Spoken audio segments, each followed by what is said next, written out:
let's start using some of that information to graph polynomials. So a polynomial graphs n turning points. If p of x is a polynomial function of degree n, then the graph of p has at most n minus 1 turning points. What does that mean? So let's say I have a graph and it is, let's say we have x squared. We know what x squared looks like. It looks like a parabola, right? So p of x is a polynomial function of degree n, so it's a degree 2. The graph of p, this is p, has at most n minus 1 turning points. So n is 2, I subtract 1. I only have one place that this graph turns, okay, because it only has one turning point. Now, notice here it says at most, because I can also graph, let's say I graph x to the 4th power.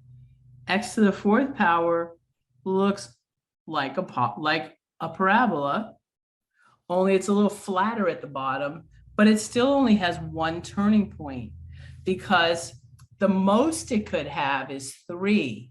It doesn't say it's always going to have 3. What it says is it can't have 4 or more. It has at most one turning point less than x to the 4th. Okay. If the graph of a function p has n minus 1 turning points, so now we're going the opposite direction. Let's say I draw a graph and it looks like this. Okay, well, let's see how many turning points I have. I'm turning right here. And you can also call them maximums or minimums, but we're just going to call them turning points. So how many turning points do I have? I have 1, 2, 3, 4 turning points. The degree of p of x is at least 5. It could be more than 5, but it can't be less than 5. Okay. So now we want to also be able to identify a graph, a graph of a polynomial. So graphs of polynomials are smooth and continuous. Okay, smooth and continuous. So for example, A is continuous, but it's not really smooth. Think about if you were gonna drive your car around that. It would be kind of tough right here at that point, right? We don't call that smooth. This right here we call a cusp. Sometimes also corner. So we can't use cusps or corners. If you see cusps or corners, it is not a polynomial. But notice this B graph, it is smooth, right? It's just kind of going up and then it smoothly turns and then it smoothly turns. And this right here, the shape of something like this, and it could have many turning points, this would be a polynomial. So we can tell what a polynomial looks like basically from its graph. So for C, that is a polynomial. It's smooth and continuous. So this is a polynomial. And D is not a polynomial because right here, it's not continuous. Something is continuous if I can draw it without lifting my pencil. And to draw D, I'd have to actually lift my pencil up at x equals 1 and then start another line. So because it's not continuous, it is not a polynomial. That's how you tell graphically whether something is a polynomial or not. All polynomials have what we call end behaviors. For example, let's take some easy polynomials. Let's take a polynomial that's x squared. So this is x squared. It's just a parabola. And notice at the ends, it goes up on both sides. It continues up to positive infinity on both sides, right? And we call that if the degree is even, and here the degree is even, it's 2.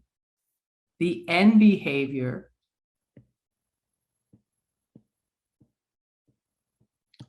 is always up on the right and up on the left. I have to add one more thing. If the degree is even and the leading coefficient is positive, then we have this up behavior, right? Because this is the same as 1x squared. But what if I have negative x squared? I'll just write it on the same place. So this is negative x squared. Notice the degree is even, so that works, but the leading coefficient is negative. When the leading coefficient is negative, it goes, and the degree is even, and the degree is even. Then the graph, you can see, goes down, down. A polynomial of even degree, it's always either going to go, both of the ends are going to go up, or both of the ends are going to go down. Now let's talk about something that's odd. So for example, let's use x to the third power. So x to the third power basically looks like a function that looks like that. Here, our degree is odd because of x to the third. And if you can see our end behavior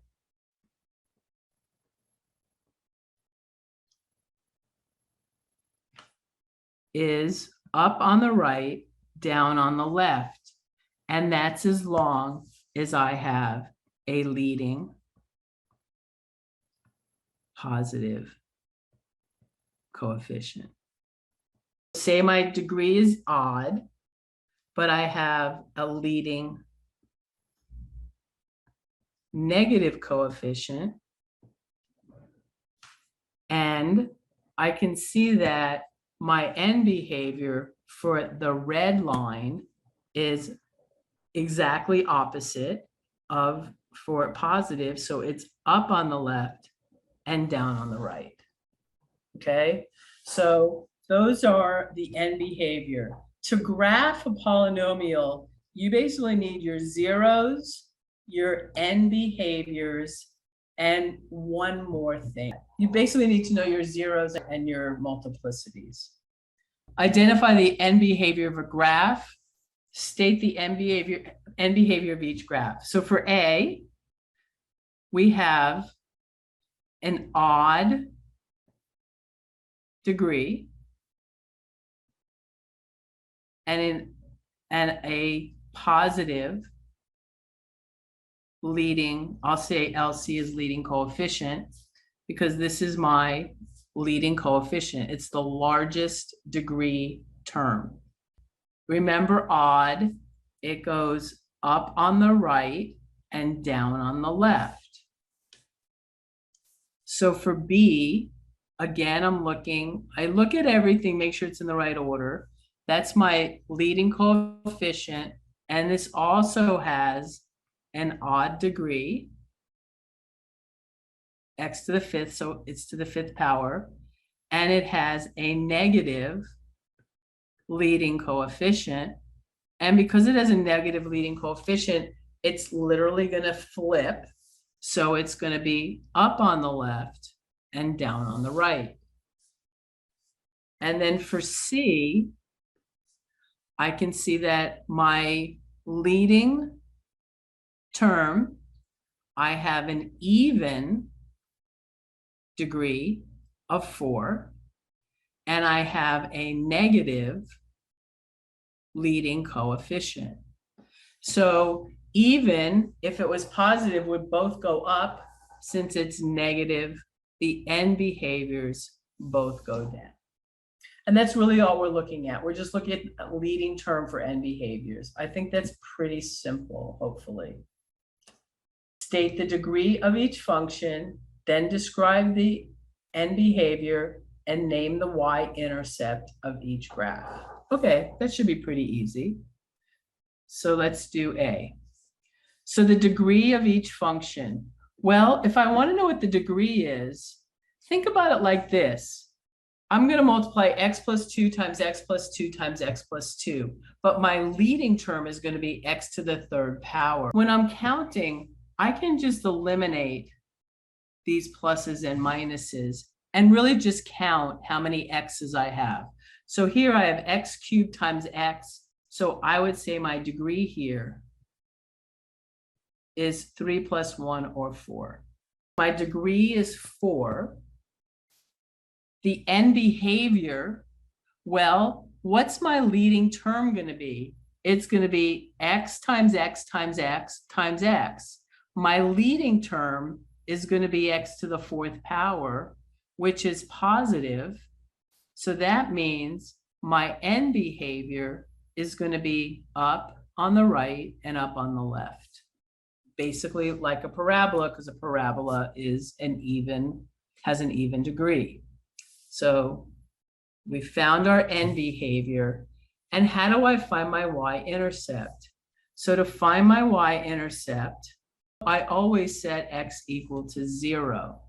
So if I set x equal to 0 here, I have f of 0 is equal to 0 plus 2 to the third power times 0 minus 3. 2 to the third power is 8 times negative 3, which equals negative 24. So my y-intercept, I can write as x equals 0, y equals negative 24. Okay? So for B, again, I want to find the degree. Just look at everything without the plus or minuses. Here I have x squared, because this x is squared. And then I have an x squared inside, so that's x to the fourth. And then I have another x, so that's x to the fifth. So my degree is equal to 5. Now, so that means I have x to the fifth.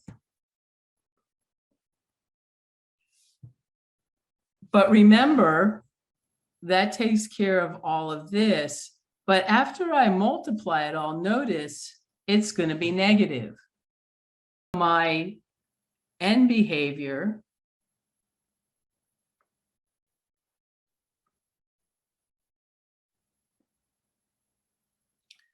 has a negative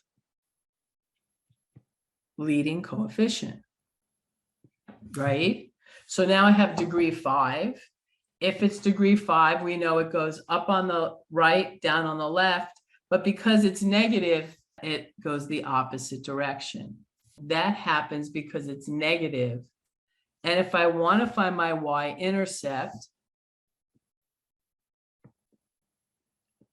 I set x equal to 0. G of 0 is equal to negative 1 squared. I'll just do it out like this. X is 0, so times 3. X is 0 times negative 6. So we have 1 times 3 is 3, times negative 6 is negative 18. So I have plus 18. And that is my y-intercept. So I can write that as x equals 0, y equals 18. Now we know a lot of different things, and now what we want to do is learn how to actually put this all together and sketch a graph. So again, there's a few things I need, right? I need to know my degree. I need to know my zeros. And we also need to know our multiplicity. I haven't really told you why yet, but I'm going to tell you in just a minute. And here it wants our y-intercept. So I'll put y-intercept over here. It helps us.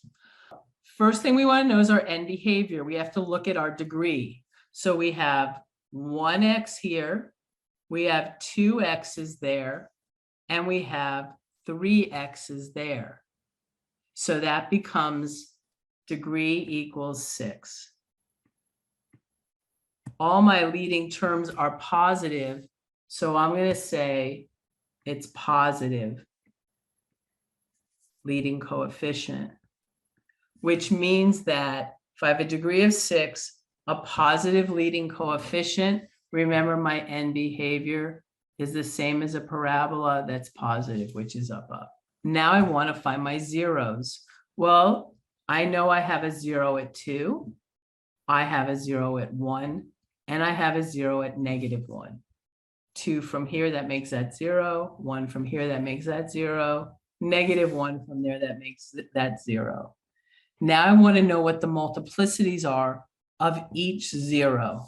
So x minus 2, that gives me my 0 of 2. And this is really the same as to the first power. So I have a multiplicity of 1.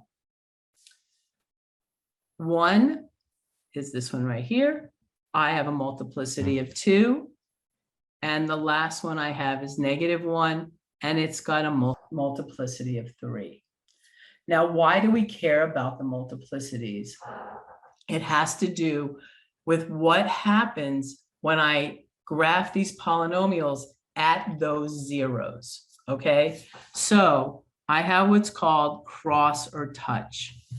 Cross means I can cross through the x-axis. Touch means the same as bounce. Sometimes I say bounce, and basically it's touching the x-axis and then bouncing off and going up in the same direction as it was before. And it has similar properties to what we said the end behaviors have. Say I have a line, right, that has a multiplicity of 1. It can cross the x-axis. Anytime my multiplicity is odd, I cross. I can cross the x-axis. If my multiplicity is even, think of a parabola, I can't cross right there because it's an even multiplicity. It has to bounce off. So this, we call it touch or bounce, okay? Here I have odd, that means it's going to cross. I'll take the 3 as odd, that's going to cross, and 2 is even, and it's going to touch. Let's draw in our x and y axis. The first thing I want to do is I want to say, okay, well, I know my end behaviors are up, up. So I'll just put in my end behaviors are up and up, okay?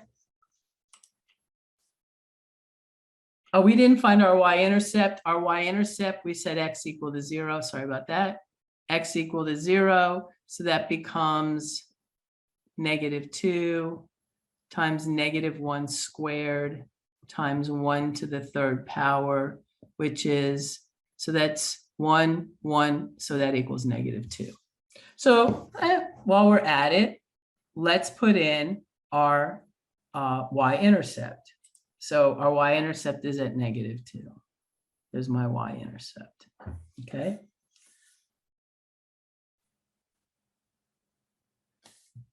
Now we need our zeros. We have a 0 at -1, 1, and 2. So let's put those in. -1, +1, +2. And I know that I have zeros. So that means that those points exist on my graph, okay? And then the last thing we need to do is we need to connect the dots, right? We have a bunch of dots, and it doesn't really matter which side I start at, but let's do it. I'll start with the left-hand side. Here's my -1, my 0 at -1. I know I've got to pass through there. That's this one. It's odd. If I start here, I know it's got to go and touch that -1. And we said, because it's odd, it crosses the x-axis. So I know it's going to cross the x-axis, and it's probably going to hit -2. Now, that doesn't have to be my minimum. It could keep going down, but eventually it's got to come back up because it's got to touch that 0 at 1. Let's just say it does that. So now it touched the 0 at 1, but because that's squared, it can only touch, or another way I could say it is bounce. So what I wanted to do is come up like that and come back down because it can't cross. And then I don't know how low this goes, but I know it's got to go through that 0 at 2. So let's say it goes to here. It goes back up. It hits that 0 at 2. At 2, it crosses because it is an odd multiplicity, and it connects up with my end behavior. There's my end behavior up. Is that a great graph of this function? No, but it's an excellent sketch. I know basically what's above the x-axis. I know what's below the x-axis. I know kind of what this graph is going to look like. And that's what I expect when you're graphing polynomials. So thank you for watching.